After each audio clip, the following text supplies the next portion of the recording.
como válida la explicación. Así es. Que si alguien presentó una ficha que no había sido llenada por el verdadero ciudadano, en los datos pasaba, pero la firma no pasaba igual. Así es. Porque esa persona dice, yo nunca firmé, alguien firmó por él, es obvio que el sistema debió haberlo rechazado. O sea, en parte se aceptaría la información global, general, pero no la firma. Bien, ahora para sacar provecho, ingeniero Erwin Chiluisa, de esta conversación, ¿qué pasa en los bancos?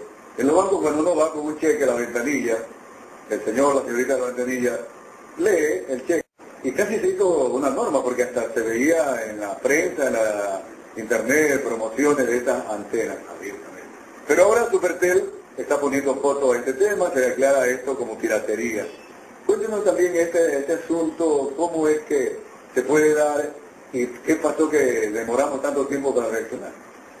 Bueno, aquí me voy a remitir un poco a una correspondencia enviada por la Superintendencia de Telecomunicaciones y el Instituto Ecuatoriano de Propiedad Intelectual, con fecha 8 de junio, en la cual manifiesta tanto la Fiscalía General del Estado como el Servicio Nacional de Aduanas el inmediato y obligatorio revisión de todas aquellas importaciones e ingresos por tema de antenas satelitales y recepciones y decodificadores para televisión, ¿no? En este aspecto es de mencionar que esto se considera una actividad ilícita, dado que, no de ahora, dado que existe una normativa, sobre todo lo que tiene que ver con la ley de propiedad intelectual, justamente en el artículo 99, que la establece el uso inadecuado de equipos para decodificación y reproducción de televisión en función de un lucro, con fines de lucro, para efectos de promover y realizar la decodificación de señal de televisión para el público en general. El dato anecdótico, y que va desde este punto de vista, es que la ley de propiedad intelectual tiene una expedición del año 98, de 1996, es decir, ya tiene mucho tiempo, pero en estos días, en estos últimos meses específicamente, el ente regulador, que es la Superintendencia de Telecomunicaciones, pues en conjunto con el IEPI, en conjunto con el SDI, y ya vamos a tomar en cuenta por qué el SDI, la Fiscalía General del Estado y el SMA, atiende esta situación debido a la defraudación fiscal. Se habla, por ejemplo, de que alrededor de 150.000 equipos de recepción se utilizan en el Ecuador, lo que en temas de tarifas de concesión y la evasión de la facturación periódica, dado que estos equipos se pagan una sola vez y no se vuelve a cancelar, pues la defraudación correspondería al margen de más o menos 20 millones de dólares anuales. Es decir, que más allá del tema de la piratería en sí, las autoridades toman acciones en este tema porque descubren que se está evadiendo impuestos al momento en que la operadora de televisión no puede facturarle a alguien que le está utilizando la señal sin pagarle nada a cambio, ¿verdad? Pero desde el punto de vista tecnológico esto ya existía, lastimosamente en contra de la ley, pero casi, como digo, hasta se la había publicitado. Entonces es por la parte del SRI que aparece ya la denuncia y la atención al tema. En este caso el ente regulador siempre pudo tomar acciones directas sobre esto. En este sentido, como ha habido un crecimiento sostenido, de hecho en los últimos 2 años ha habido un crecimiento del 60% en el mercado de televisión pagada. De hecho, casi 2 millones de personas en el Ecuador acceden a la televisión pagada, y de esos apenas 400.000 son contratos formales. O sea que hay 1.600.000 ilegales. Claro, entonces apenas 400.000 contratos, y en este sentido, como le mencionaba, hay alrededor de 150.000 aparatos decodificadores. El INEC nos menciona, por ejemplo, que el promedio de personas que acceden a señales de televisión pagada es de 4 por cada hogar, en general. En ese sentido, de acuerdo al último censo. Entonces, en este aspecto, pues hay una defraudación fiscal que obviamente son dineros que no ingresan al Estado, y entre otras cosas los entes reguladores a partir de esto se han planteado. Esto desde el punto de vista jurídico. Desde el punto de vista técnico, le podría mencionar, por ejemplo, que nosotros podríamos clasificar estos aparatos, estos dispositivos de recepción de televisión, básicamente en 2. El primero es lo conocido como free to air, es decir, libres en el aire. Son equipos de recepción normal que fuera de nuestras fronteras, desde Ecuador, fuera de la frontera del Ecuador, son utilizados normalmente. Ya. O sea, la señal que es abierta. Y los otros que corresponden a los que necesitan los proveedores de televisión suscrita para efectos de decodificar su señal. Ya, entonces aquí hay un tema técnico y hay un tema financiero y de impuestos. El tema técnico es que quien haya adquirido un decodificador y una antena para receptar una señal satelital que debió haber pagado, era gran negocio pagar una sola vez y no pagar por el resto de la vida. Eso para la autoridad verá cómo hace para retirar esos equipos. Pero entonces ahora es también que se va de impuestos al momento de no poderse facturar este servicio. Quedó claro. Pero yo... Hay muchos detalles que todavía nos faltan a nivel país en ese sentido, sobre todo en normativa, lo que tiene que ver con telecomunicación, con señales de televisión, con operadoras móviles, con telefonía. Por ejemplo, ya hoy en día estamos hablando de la telefonía IP, telefonía básicamente utilizando protocolos de Internet, y mucha normativa todavía está con la telefonía conmutada, los famosos PAR. Entonces, en ese sentido nos falta mucho todavía por desarrollar. Y algo que quería mencionar también, por ejemplo, es de que en el Ecuador hay 260 proveedores de televisión suscrita, los cuales 2 son de televisión satelital, que son aquellos que han tenido un efecto directo en este mercado informal.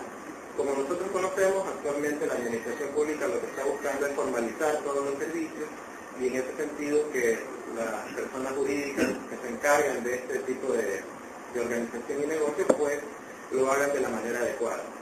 Bien, para la ventaja de la radio es gratuita, la radio no le cobra un centavo al oyente, y a través de la internet también se está sintonizando la radio al otro lado del mundo. En cambio, en el caso de la televisión, ahí sí hay propiedad intelectual de las películas, series y demás, y es lo que ha ingresado ahora a este tipo de discusión. Voy a leerle, ingeniero Luisa, algunos comentarios de los amigos oyentes, de pronto alguno de estos para que nos sirva para alguna consulta a usted. Dice, creo que deben preocuparse por los que ponen otras direcciones para poder ver los partidos de los equipos del astillero. Soy Jorge, él es correísta. Sí, es que también hay, a través, y viene bien esto, páginas web que pasan partidos de fútbol. Partidos de fútbol, inclusive dentro de la misma ciudad, captan a través de la televisión pagada, perdón, y los pasan a través de la internet. ¿Qué legal es esto? ¿Es autorizado? Bueno, en el caso específicamente de los espectáculos públicos, si es utilizando un medio formal, es decir, con un decodificador de un proveedor de servicios suscrito y que esté autorizado por el CONATEL y esté al día, pues, digamos así, en su tributación, pues perfectamente normal en un lugar. Pasando por internet, como le mencionaba, todavía la norma no establece esta situación. ¿Sí es prohibido o no es prohibido? O sea, no es prohibido en la práctica. No es prohibido. Es decir, si yo contrato la televisión de un partido de fútbol aquí en Guayaquil, pago a la operadora, muy bien, pero luego yo esa señal la pongo en una página personal de la web, alguien que entre a mi página puede ver el partido también. Desde mi observación, fuera de nuestras fronteras, eso es prohibido de hecho, ¿no? Porque debe tener algún... En otros países. Pero en nuestro país, como le mencionaba, todavía la norma se ha quedado en el tiempo y todavía... Por eso lo están haciendo. Por eso, o sea, no está regulado. Ya, acá hay un amigo oyente que dice, señores, buen día, yo tengo la AZ Box, antena satelital con satélite mexicano, y al traerla pago impuestos y arancel, y no es negocio para las otras antenas, revisaré la ley.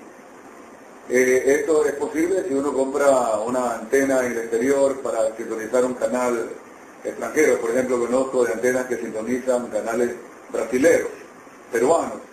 Esto, y son canales abiertos, perdón, no son nomás así de cable, ¿no? Sino abiertos. ¿Se puede también eso utilizar? De hecho, el superintendente de telecomunicaciones mencionaba el día pasado que es perfectamente plausible la utilización de estos equipos. El tema más bien es para qué se lo utiliza. Por ejemplo, si este equipo solo sirve o solo está definido para poder visualizar televisión que es FTA, es decir, libre en el aire, pues no debería haber inconveniente.